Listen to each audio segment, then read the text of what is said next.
Transit-oriented development, or TOD, gets discussed a lot in planning circles, but often the conversation gets stuck on the same examples. Everyone talks about Portland, or Denver, or Austin, cities that had billions for light rail. But there's a quieter revolution happening in mid-sized cities like Fresno, and I think it's actually more interesting. Here's what I noticed. TOD isn't just about building train systems. It's about understanding the relationship between transportation, land use, and real estate value. The basic insight is simple. When you build housing and commercial density around transit hubs, you create places where people can live and work without depending on cars for every trip. That changes the entire economics of a neighborhood. I'll give you a concrete example. We had an underperforming area near our local bus rapid transit line. Older buildings, struggling retail, mixed commercial use that wasn't generating much value. The property owners were stuck.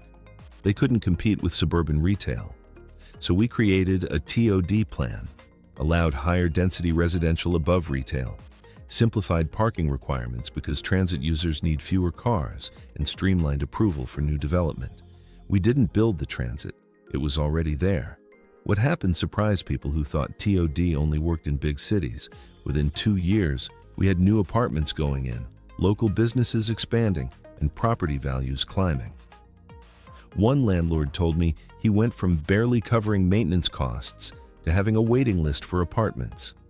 The retail spaces that had been vacant became a bakery, a coffee shop, a fitness studio. People were living there, which meant they were walking, which meant street life improved. The real advantage for mid-sized cities is that we're not locked into existing patterns the way major metros are. We can actually be intentional about this. We can say, here are our transit corridors, and we're going to allow density and mixed use there. In Fresno, with our sprawling development patterns, TOD is like an urban design reset button. You're creating choice for people who might want to live differently than suburban sprawl. And here's what excites me most. TOD doesn't require you to be a trendy coastal city. It requires intentional planning, good transit, and willingness to allow density. The Central Valley has the space to do this right.